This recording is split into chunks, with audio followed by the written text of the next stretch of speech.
បងប្អូនទាំងអស់គ្នាថ្ងៃនេះខ្ញុំមកឆ្លើយ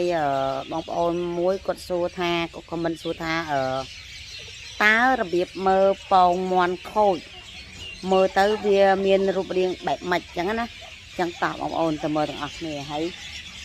នោះស្ដាប់សំឡេងសំឡេងចាប់សារកាកែវបងប្អូនអើយហេតុតែអ្នកសត្វស្រឡាញ់ចូលចិត្តចិញ្ចឹមសត្វតែមើលស្កាកែវក៏វាមកស្រែកអាហ្នឹងណា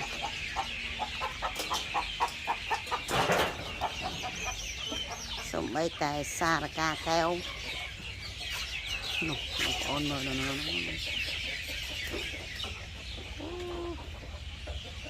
អរិញ៉ៃ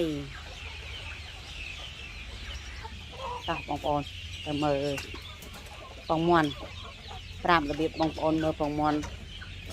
ដែលវាខូចហ្នឹងណា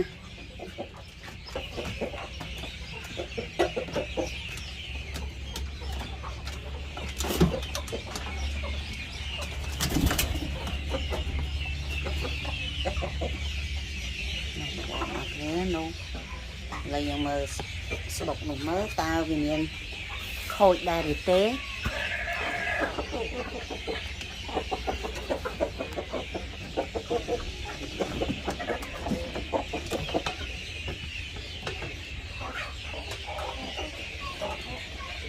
នៅបងប្អូនទាំងអស់គ្នាណាហើយយើងបិទខ្លះវិញបន្តិចណា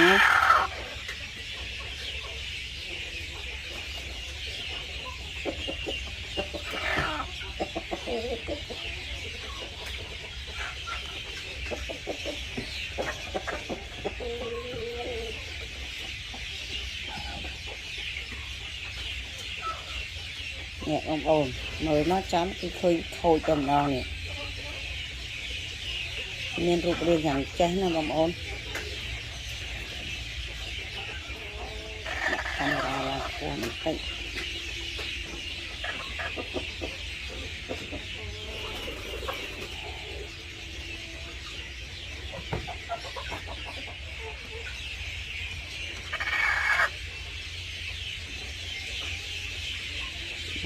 ពងបែបនេះគឺប្រភេទពងវាខូចហើយបងប្អូនចាំមើលខ្ញុំនឹងមើលពងណាដែលល្អ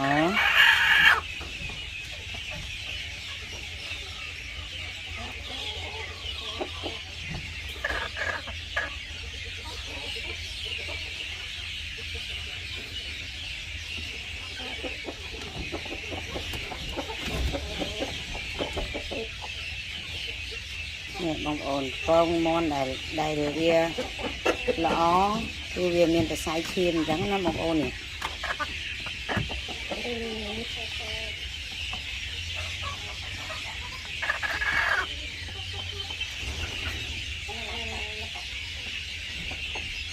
បងប្អូនឃើញនេះប្រភេទតែសាយឈាមមាននេះ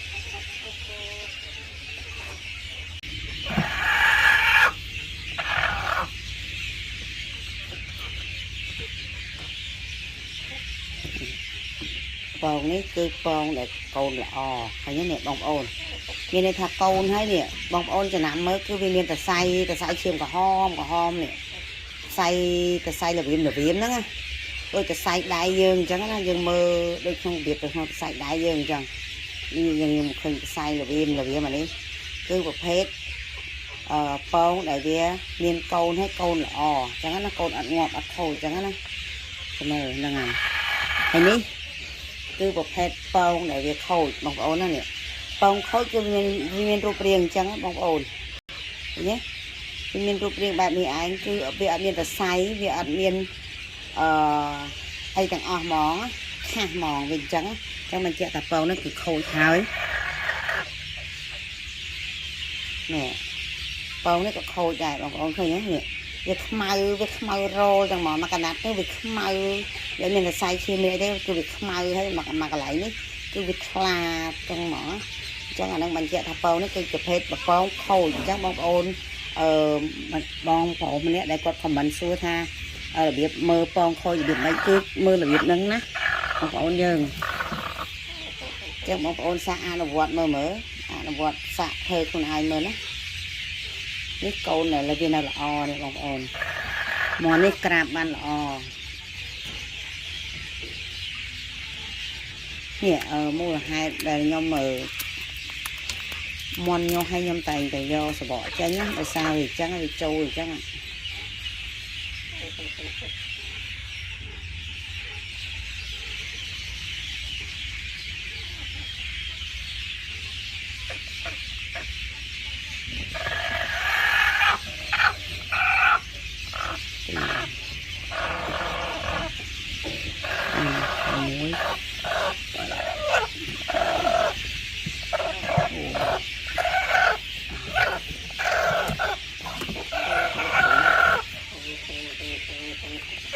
នេះងាយណាស់បងប្អូនអរគ្នា